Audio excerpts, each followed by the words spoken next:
प्यारे दोस्तों, इस वीडियो पे हम बात करेंगे यहाँ पर 5 नंबर का एक काफी ज्यादा इंपॉर्टेंट टॉपिक जो कि आपका होने वाला है कहानी। ठीक है, तो यहाँ पर बोर्ड एग्जाम में आपको 2 कहानियां, जैसे कि मैं आपको बता रहा हूँ कि 2 कहानी सिर्फ आपको पढ़ के जाना है, लेकिन आपने अब तक इन कहानियों को जरूर अच्छे से तैयार कर लिया होगा और इस वीडियो पे मैं आपको बताने वाला हूँ कि लिखना कैसे है। ठीक है, तो ये आपके लिए काफी इंपॉर्टेंट है। बस आपको इसको 5 से 6 मिनट का टाइम देना है इस वीडियो को और आप लोग 5 नंबर अच्छे तरीके से अचीव कर पाएंगे। तो चलिए यहाँ पर पंचलाइट कहानी और आपकी बहादुर कहानी, दोनों कहानियों को हम लोग देखेंगे। और जैसे पूछता है कि पंचलाइट कहानी का सारांश लिखिए, ठीक है, तो सारांश आपको थोड़ा सा डिफरेंट लिखना है। जबकि अगर पूछे कि पंचलाइट कहानी के आधार पर जो इसके प्रमुख जो पात्र हैं या बोले नायक हैं, अगर उनका चरित्र चित्रण पूछता है तो फिर आप लोग थोड़ा सा अलग लिखेंगे। दोनों में क्या डिफरेंट है यहां पर मैं आपको बताऊंगा। चलिए सबसे पहले हम लोग जानते हैं बहादुर कहानी। तो क्वेश्चन जैसे आ गया आपके पास कि कहानी के तत्वों के आधार पर बहादुर कहानी की समीक्षा कीजिए।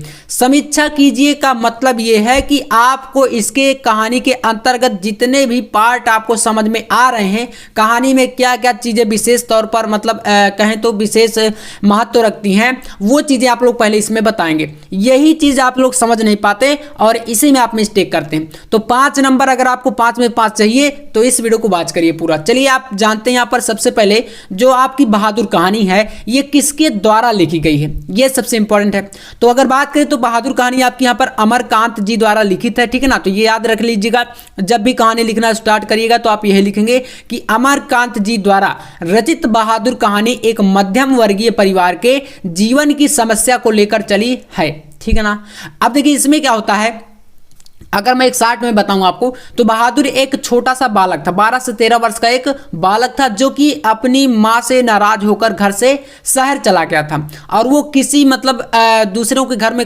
नौकरी करता था जिसका नाम क्या था यहाँ पर मतलब उस घर में जो है 3 सदस्य थे।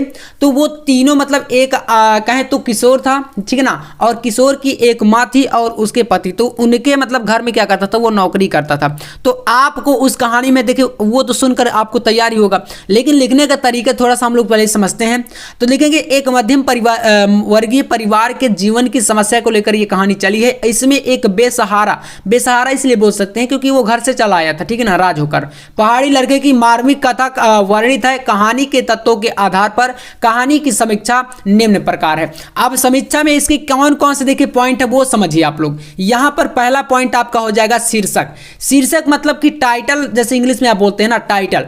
तो अब इस कहानी का शीर्षक क्या है, देखिए यहां पर लिखेंगे हम लोग कि कहानी का शीर्षक संक्षिप्त, सारगर्भित तथा उपयुक्त है और यह इस कहानी के प्रमुख पात्र बहादुर के नाम पर आधारित है। ठीक है ना, इसे पढ़कर पाठक के मन में बहादुर के बारे में जानने की इच्छा उत्पन्न होती है और यहाँ पर बहादुर वीरता का प्रतीक ना होकर पहाड़ी बालक है। अब आप सोचें कि भैया बहादुर यहाँ पर नाम आ रहा तो क्या वो मतलब कि युद्ध के मैदान में बहादुरी करता तो ऐसा नहीं है। यहाँ पर बताया गया कि वीरता का प्रतीक नहीं है, ना कि वो एक मतलब पहाड़ी बालक था। ठीक है ना, एक बालक था, नेपाल का एक लड़का था।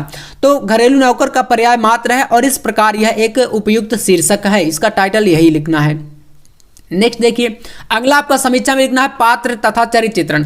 पात्र में इसका प्रमुख पात्र की बात करें तो बहादुर ही होगा। ठीक है, तो लिखेंगे हम लोग कि कहानी में पात्रों की संख्या सीमित है। इसमें केवल 4 प्रमुख पात्र, जैसा कि मैंने बताया कि बहादुर हो गया, निर्मला हो गई मतलब किशोर की माँ, है ना, और उसके पति हो गए। ये 4 प्रमुख पात्र हैं। तो ये सभी पात्र जो है मध्यम वर्ग के प्रतिनिधि हैं। ठीक है ना, इसके बाद आप देखिए यहाँ पर क्या लिखेंगे, नेक्स्ट आपको लिखना है बहादुर इसका सर्व प्रमुख पात्र है, यानी कि सबसे पहले पात्र की बात करें तो बहादुर ही आता है। और इसके बाद देखिए वह 12 से 13 वर्ष का एक पहाड़ी बालक है जो अपनी माँ की मारपीट से, जैसा कि मैंने बताया कि माँ से नाराज होकर वो चला आया था, तो खींचकर शहर भाग आया था और इसके चरित्र को सहानुभूतिपूर्ण ढंग से प्रस्तुत किया गया है।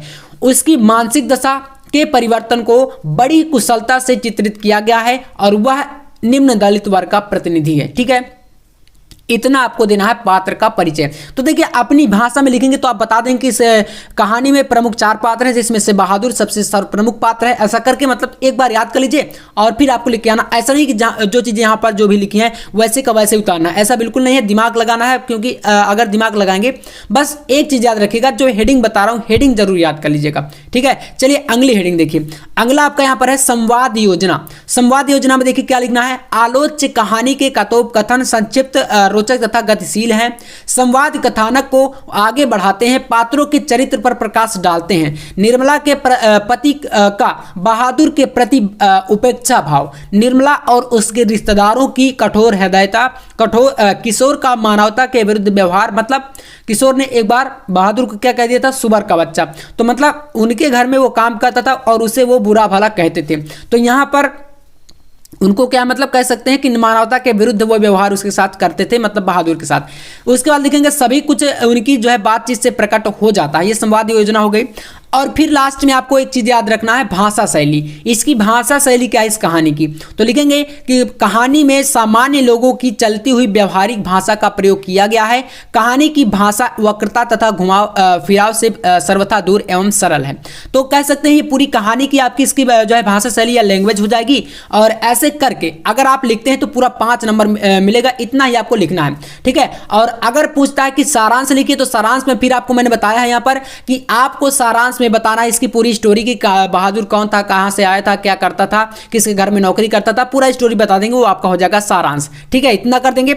अब बात करते हैं पंचलाइट कहानी की। देखिए दोनों कहानियां इंपॉर्टेंट है, दोनों कर लीजिएगा, 2 में से एक आपको भी लिख के चले आइएगा। पंचलाइट कहानी का सारांश कैसे लिखें, देखिए तो लिखेंगे पंचलाइट रेणु जी द्वारा लिखित एक ग्रामीण जीवन पर आधारित कहानी है। पंचलाइट का अर्थ है पेट्रोमैक्स, यानी कि जिसे आप लोग लालटेन बोलते हैं, अथवा गैस की लालटेन। गांव में अशिक्षित लोगों की एक टोली है जिसमें रामनवमी के मेले पर एक पेट्रोमैक्स खरीदा। गांव वाले उसे पंचलाइट कहकर पुकारते थे। अब प्रश्न यह सामने आया कि इसे जलाएगा कौन, मतलब ले लिए भैया शौक में और जलाना कोई जानता नहीं है, ठीक है। तो मतलब ये इस कहानी से हमें सीखने को मिलता है कि पुरानी जो सभ्यता थी, यानी पुरानी जो संस्कृति थी, उसमें लोगों को थोड़ा सा ज्ञान नहीं था। मतलब गांव ग्रामीण एरिया में अभी भी देखेंगे थोड़ा सा लोग कम शिक्षित हैं, तो वही चीज यहां पर बताया गया। इसके बाद देखिए लिखेंगे जलाएगा कौन, क्योंकि उसे जलाना कोई जानता नहीं था।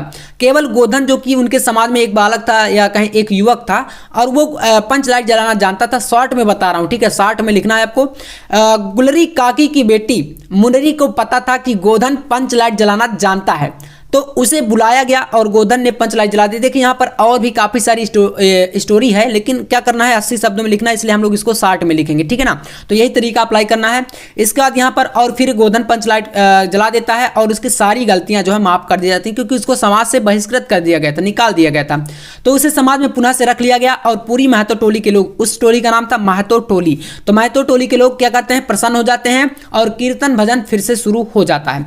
बात करें इस कहानी का उद्देश्य क्या है, तो उद्देश्य यहाँ पर देख सकते हैं, लिखेंगे हम लोग कि जो फणीश्वर नाथ रेणु जी हैं वो इस कहानी के माध्यम से समझाते हैं कि कहानी का एक उद्देश्य जो है ग्रामीण समाज की अशिक्षा, अज्ञानता, अंधविश्वास, रूढ़िग्रस्तता आदि का चित्र पाठकों के समक्ष प्रस्तुत करना है, ठीक है। यही कहानी का प्रमुख उद्देश्य है। इतना आपको इसमें लिख के आना है। यही दोनों कहानियां आप लोग इससे अगर एक लिख के आएंगे तो 5 नंबर क्लियर तरीके से मिल जाएगा। तो इस वीडियो में इतना ही, बाकी मिलते हैं नेक्स्ट वीडियो में। तब तक के लिए जय हिंद, वंदे मातरम।